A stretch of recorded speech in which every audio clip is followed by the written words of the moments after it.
아멘.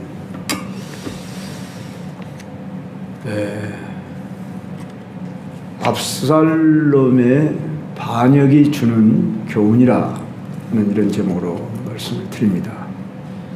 자, 그 후에라는 말씀은 이제 앞에서 압살롬이 왕과 공식적인 화해를 했지만 그 화해는 거칠애적인 외적인 화해였고 실제적인 화해가 되질 못했음을 우리는 오늘 본문을 통해서 알게 됩니다. 즉 화해한 이후에, 그러니까 14장 33절에 보면은 왕이 압살롬을 부르니 그가 왕께 나아가 그 앞에서 얼굴을 땅에 대어 그에게 절하며 왕이 압살롬과 입을 맞췄다. 자, 압살롬은 암논 형을 죽인 후에 이 왕과, 그러니까 공식적인 화해를 하게 되기까지는 만 5년이 지나고 6년째의 화해가 이루어졌습니다. 그렇지만 이 압살롬은 왕에 대한 뭐라고 할까요? 왕권을 찬탈하고자 하는 이런 계략을 품고 이제 자그마치 4년 동안 또 준비를 하는 것이 오늘 본문에서 보게 되고, 준비만 한 것이 아니라 이제 4년 만에 7절에 보면 그렇게 나오죠. 그가 반역하는 일을 행하는 오늘 본문을 보게 될 것입니다.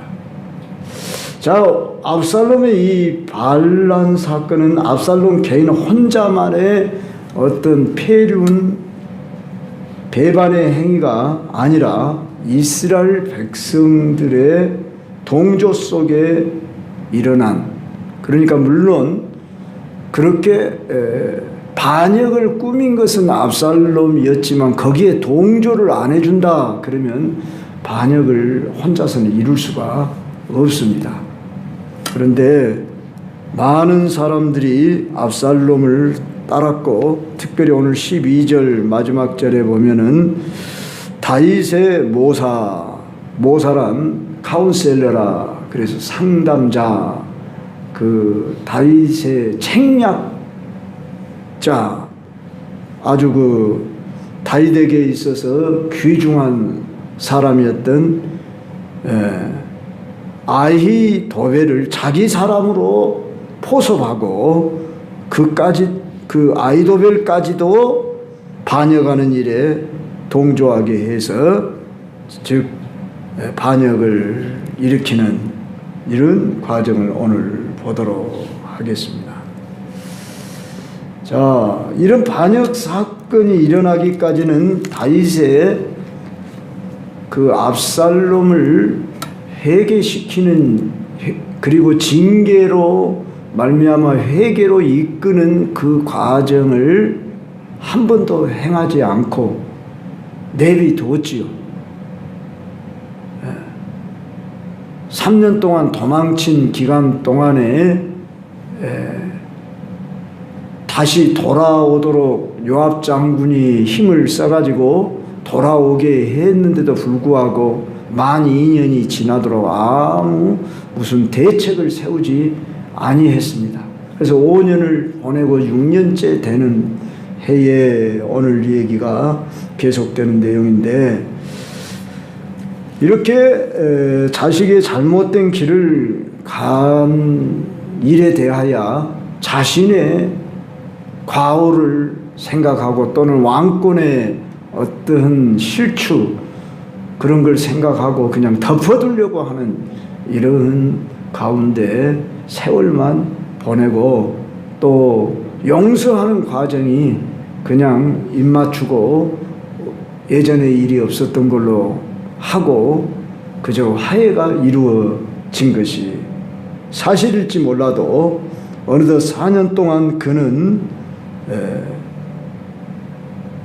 나라를 자기가 차지하려고 하는, 쉽게 하면 자기가 다윗 왕권을 빼앗고자 하는, 심지어 아버지까지도 죽이고 자기가 나라를 차지하겠다고 백성들을 선동하고 이제 미혹하는 과정을 오늘 보게 될 것입니다. 여기서 우리는 사단의 그 정체와 계략이 무엇인가 압살롬을 통해 우리가 볼 수 있어야 합니다. 압살롬은 다른 사람도 아닌 다윗 왕의 아들 아닙니까? 그런데 다윗 왕의 셋째 아들로 장차 왕이 될 만한 그런 인물은 외적으로 볼 때는 출중했습니다. 그의 외모를 가리켜서 머리끝에서 발바닥까지 흠이 하나도 없었더라, 이렇게 표현할 정도로 아주 전혀 흠잡을 데 없이 잘생기고, 또 이 사람의 그 책략을 보면은 오늘 우리가 살필 때 매우 강교합니다. 그리고 철저하게 사단의 도구가 되어 있음을 보게 됩니다.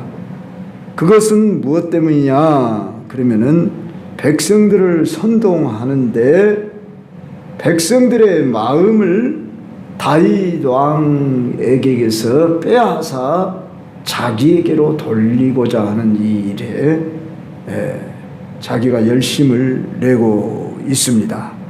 먼저 우리가 한 절 한 절 속에 특별히 압살롬이 행하고 있는 모습을 발견해야 하는데, 1절에 보니까 압살롬이 자기를 위하여 병거와 말들을 준비하고 호위병 50명을 그 앞에서 자기를 위하여 병거와 말들을 준비했다. 자, 철저하게 압살롬은 계략을 꾸미고 준비하는 사람이었습니다. 즉흥적으로 행동하지 아니하고 그가 암논을 죽이는데도 만 2년인가 걸려서 그 준비한 가운데서 일을 행했던 것을 보게 되는데, 자기를 위하여 병거와 말들을 준비하고 또 자기 호위무사를 50명 세우고 있고, 2절에 보면은 압살롬이 일찍이 일어나, 부지런하지요. 일찍이 일어나 성문 길 곁에 서서, 이 성문 길이란 당시는 이 성문 앞에 그 여러 가지 중요한 일들을 다 행하고, 특별히 재판하는 일들을 그 성문 앞에서 만백성들이 보는 가운데 행했다고 합니다. 그러니까 대사에 이런 일을 행할 때는 성문에 광장에 이렇게 모이는데 그곳에 나아갔습니다. 아침 일찍부터. 즉 민심을 살피고 자기에게로 그 민심을 끌어들이려고 하는 거죠.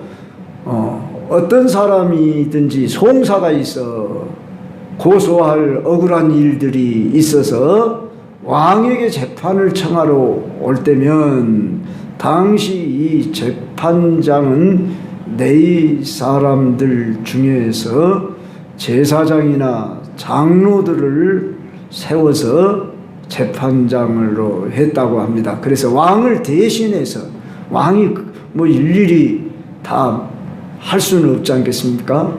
국사의 중대한 일은 왕이 물론 재판을 했겠지만은 이제 재판을 청하러 왔을 때 그 사람을 불러 말하기를 너는 어느 성읍이냐, 어느 지파에 속했냐. 자, 3절을 또 봅시다. 그러면 그에게 네 송사를 들을 사람을 왕께서 세우지 아니하셨다. 여기 송사를 들을 사람이란 재판장을 왕께서 세우지 아니했다. 그래서 너 일을 처리를 해줄 만한 사람이 없다. 그러면서 자기가 그 일을 해주겠다. 지금 그렇게 자청해 나가면서 지금 왕이 직무유기를 하고 있다. 그러며 비판하는 자세로 그에게 다가서며, 또 우리가 계속해서 보면은 이런 모습을 취하죠. 저기 5절에 보면은 사람이 가까이 와서 그에게 절하려 하면 압살롬이 손을 펴서 그 사람을 붙들고 그에게 입을 맞춘다. 왕의 아들이다. 그래서 높여 절을 하려고 그러면 그럴 필요 없어. 그러면서 아주 겸손한 척하면서 그 사람을 붙들고 그에게 입을 맞추는 이런, 그래서 호감을 갖게 하고 이 압살롬은 아주 친화적인 사람이고 겸손한 사람이야. 그러면서 사람들의 마음을 훔쳤다고 말해요. 여기 6절의 후반부 보면은 이스라엘 사람의 마음을 압살롬이 훔쳤다. 이 원문에 보면 강탈했다. 그런 단어를 쓸 정도입니다. 와의 간네부란 단어로서 까나부의 강의형, 아주 강한 표현으로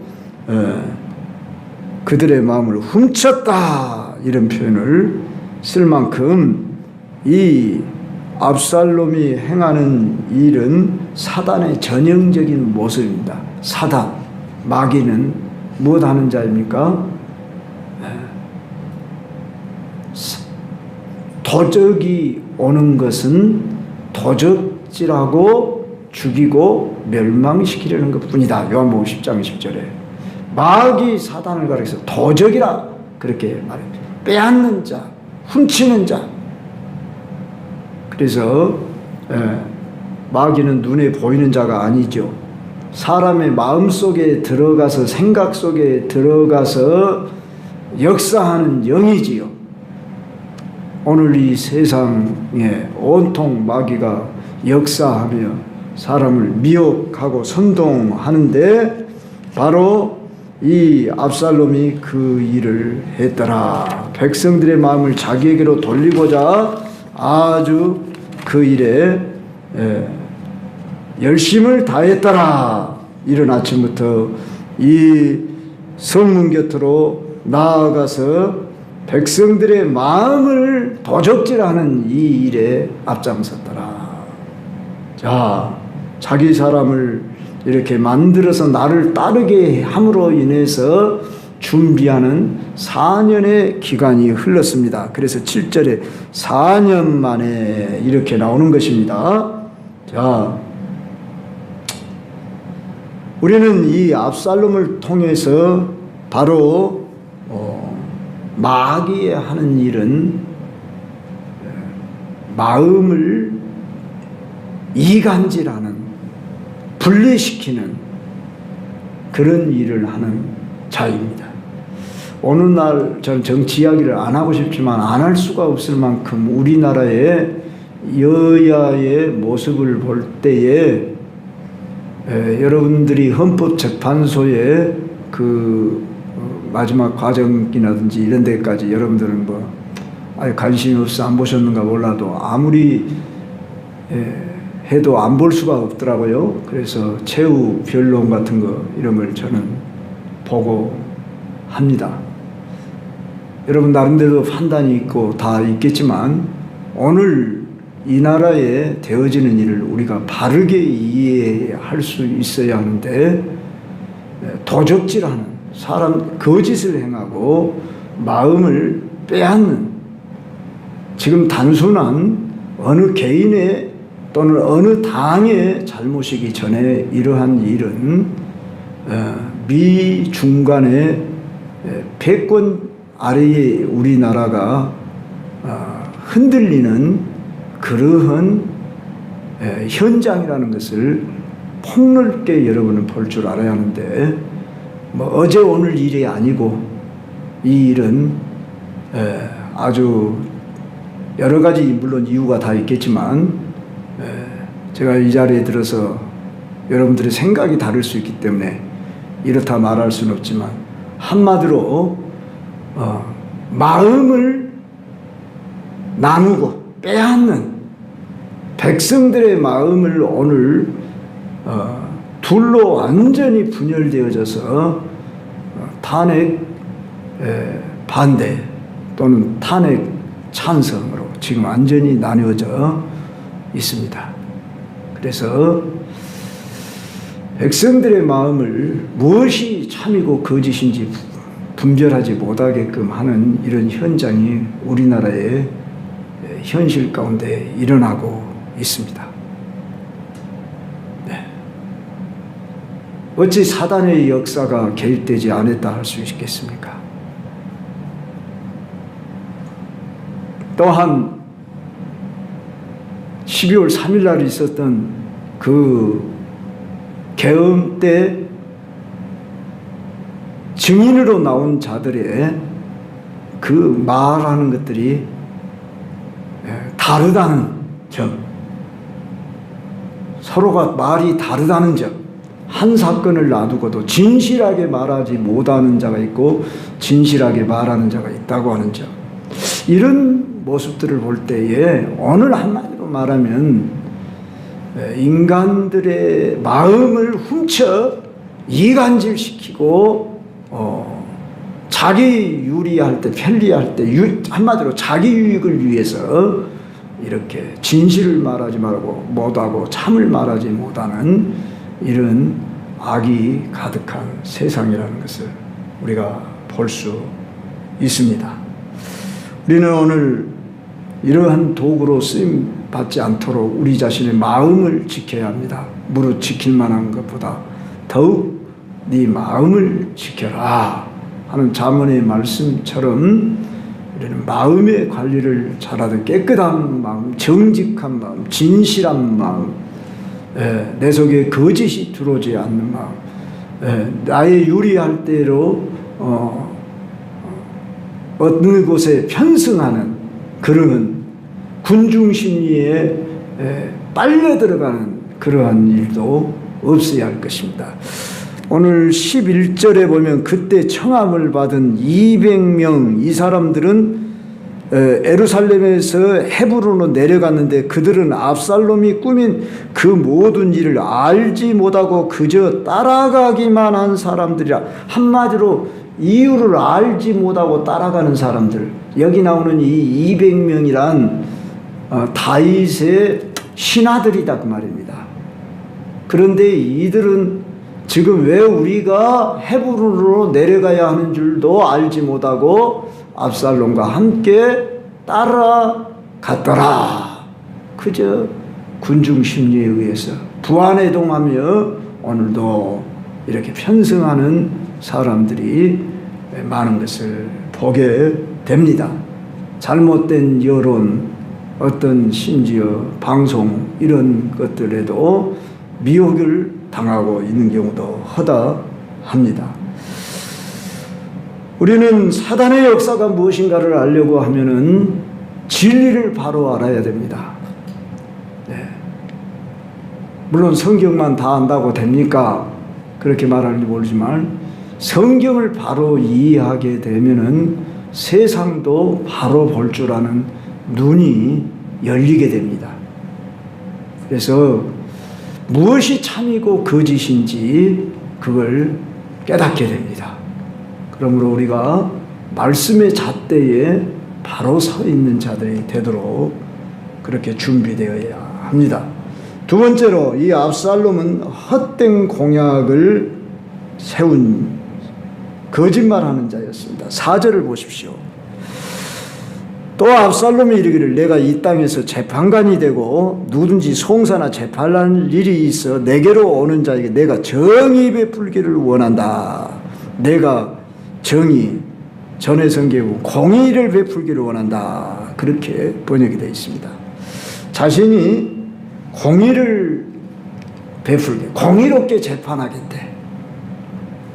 얼마나 좋은 말입니까? 그러나 우리가 보지만은 지금 사법 체계가 무너져 있는 것이 현실입니다.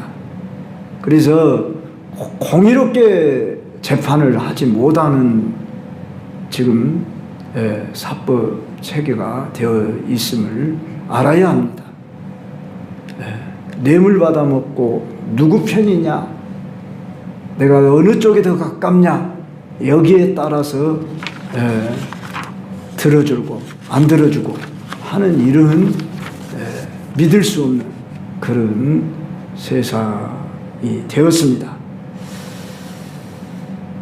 그런데 자기가 공의롭게 재판을 해주겠다. 자기가 누굽니까? 살인자입니다. 자기는 암논을 죽였는데 회개할 줄 모르는 사람입니다. 그런데 자기가 공의롭게 하고 평화를 가져다 줄 사람인 것처럼 그렇게 사람들에게 거짓 입맞추며 마음을 도둑질하고 있음을 보게 됩니다. 바로 사단은 이렇게 도적질하고 죽이고 멸망시키러 것을 목적으로 삼고 그 일을 행하는데 겉으로는 공의, 평화, 입맞춤, 화해 이러한 모습으로 나타난다. 그런 말이 있습니다. 우리 예수님이 시험을 받을 때에 세상 부귀 영화를 보여주면서 나에게 한 번만 절하면 이 세상의 부귀 권세 다 네게 주겠다. 예수님이 말씀으로 물리쳤죠. 하나님 외에 아무에게도 절하지 말라고 했다. 그러면서 사탄아 물러가라 하고 물리쳤습니다. 쉬운 길을 우리는 택하려고 하기보다도 진리의 길을 택하려고 해야 하고 정의 편을 택하려고 해야지 편한 길, 쉬운 길, 나에게 유익이 된 길, 그것보다도 무엇이 참이냐, 진실이냐, 어려워도 진리의 길을 가고 참의 길을 갈 수 있기를 바랍니다. 마지막으로 압살롬은 하나님의 이름을 도용하는 데 있어서 수단 방법을 가리지 않고 모략을 꾸미는 것을 7, 8절에서 볼 수 있습니다.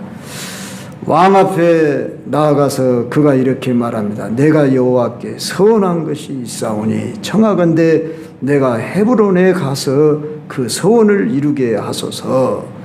당신의 종이 아람 그술에 있을 때에 서원하기를 만일 여호와께서 반드시 나를 예루살렘으로 돌아가게 하시면 내가 여호와를 섬기리다 하였나이다. 무슨 말씀이냐면요, 헤브론은 다윗이 이곳에서 7년 반 동안 거하면서 유다 왕, 이스라엘 왕이 되었던 한마디로 왕의 도시입니다. 그리고 이 헤브론은 아브라함이 제단을 쌓았던 기럇 야르바라고 그럽니까? 마물의 상수리 나무 아래에 있는 그 헤브론이 아주 유명한 고대 도시이고 압살롬이 이 헤브론에서 태어났습니다. 그러니까 압살롬의 고향이죠. 그런데 바로 그 헤브론에서 예루살렘으로 와가지고 지금 이스라엘 나라를 수도로 세우고 그곳에서 다스리고 있으니까 헤브론 사람들은 마음이 섭섭하지 않겠냐고요. 우리가 사는 이 도시가 그래도 옛 고장부터 더 훨씬 의미가 있고 유대인들이 거하는 그 왕의 도시인데 다윗이 이곳에서 왕이 되었던 도시인데 그런 까닭에 이 백성들의 마음을 알고 있는 이 압살롬이 왕에게 나 헤브론으로 가게 해주시오. 내가 하나님 앞에 이러이러한 소원을 했습니다. 그러면서 하나님의 이름을 그가 도용을 합니다. 그러면서 나 헤브론으로 가게 해달라. 그리고 그 하나님을 거기서 섬기게 해 주십시오. 섬긴단 말은 그곳에 내가 제단 쌓고 예배 드리려고 합니다. 그런 말이에요. 그러니까 이 다윗이 그냥 순수하게 받아버린 거예요. 하나님 섬기겠다고 그러니까 순수한 마음으로 그냥 허락을 해주는데 뭐라고요? 평안히 가라. 그러고 왕이 허락을 그러죠. 이 압살롬의 원래 이름의 뜻이 평안의 아비, 그런 뜻이랍니다. 우리 한글 말로는 참 발음이 안 좋죠. 압살롬. 그래가지고 발음이 안 좋은데 원문적인 뜻은 평화의 아비, 그런 뜻이래요. 그러니까 평안히 가라. 그러고 헤브론으로 보낸데, 헤브론으로 그가 간 목적이 무엇이에요? 이제 모반을 하기 위해서 그 헤브론에서 자신이 반역을 행하고 그곳에서 자기가 대관식을 치르죠. 10절 봐봐요. 이에 압살롬이 정탐을 이스라엘 모든 지파 가운데 두루 보내. 여기 정탐이라는 이 단어가 나오는데, 이 단어의 의미도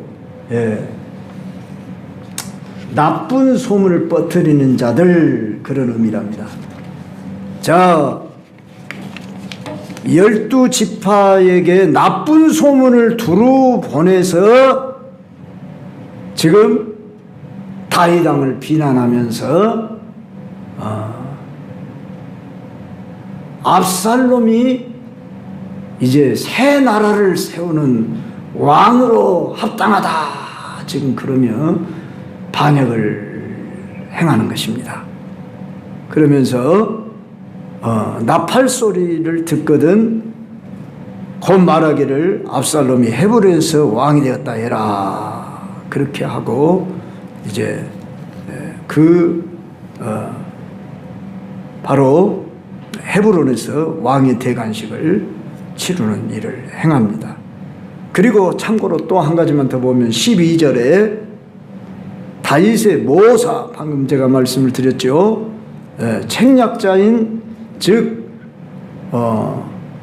다윗에게 아주 중요한 그 참모 역할을 하는 아히도벨까지도 자기 편으로 끌어들였어요. 근데 이 아히도벨이 누구냐 하면 앞으로 이제 우리가 살피겠지만 밧세바의 조부랍니다. 그러니까 다윗이 밧세바를 범했잖아요. 그러니까 이 압살롬이 거기에 고해 바치면서 당신의 손녀를 이렇게 다윗 왕이 범했습니다. 그리고 이제 자기 편으로 끌어들였을 것이다. 이렇게 성경학자들은 이해합니다.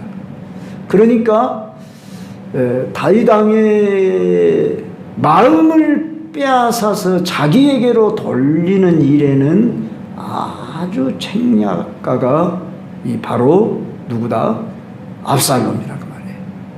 우리는 멀리 있는 자가 마귀 역할을 꼭 하는 게 아니라 가장 가까이 있는 가정 안에서, 심지어 교회 안에서도, 여러분 주변의 친구들 틈 속에서도 역사하고 있다. 이걸 알아야 합니다. 등잔 밑이 어둡다, 그런 말이 있듯이 멀리 있는 자만이 그런 게 아니라 가까이 있는 자, 누구보다 더 가까운 자가, 아들과 아비처럼 가까운 자가 어디 있습니까? 그런데 어찌 아들이 아버지를 죽이겠다고 하고 이렇게 반역을 하는 이런 일이 다윗 왕가에 일어나고 있는가 할 때에 다윗은 철저하게 무너지는 경험을 하게 되는 거죠. 자기의 죄로 말미암아 그 당하는 순환의 과정을 우리는 철저하게 보게 되는 것입니다. 그러면서 다윗은 이제 우리가 다음 주에 또 살피겠지만 다윗은 울면서 맨발로 일부러 신발도 안 신는 거예요. 그러면서 도망을 칠 수밖에 없는 그런 비참한 지경에까지 이르게 되는 것을 보게 됩니다. 오늘 이제 정리해서 말씀을 마칠 때에 이 압살롬은 자기 목적을 달성하는 데 있어서 하나님의 이름까지도 도용하는데 자기가 하나님 앞에 서원을 했고 그 하나님을 섬기기 위해서 나는 헤브론으로 갑니다. 이렇게 거짓을 말하고 있음을 보게 되는 것입니다. 우리는 주변에서 하나님의 이름을 도용하며 사기도 치고 악을 행하는 사람들이 종종 있는 것을 보게 됩니다. 그러니까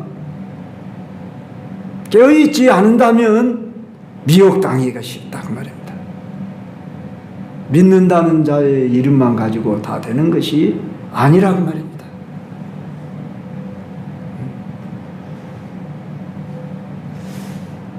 심지어 교회 건축하는 데 있어서 업자들 중에 장로님이니 뭐니 하는 분들이 업자로 이렇게 들어와 가지고 그 일을 도산에 쉽게 하면은 그 일을 망치려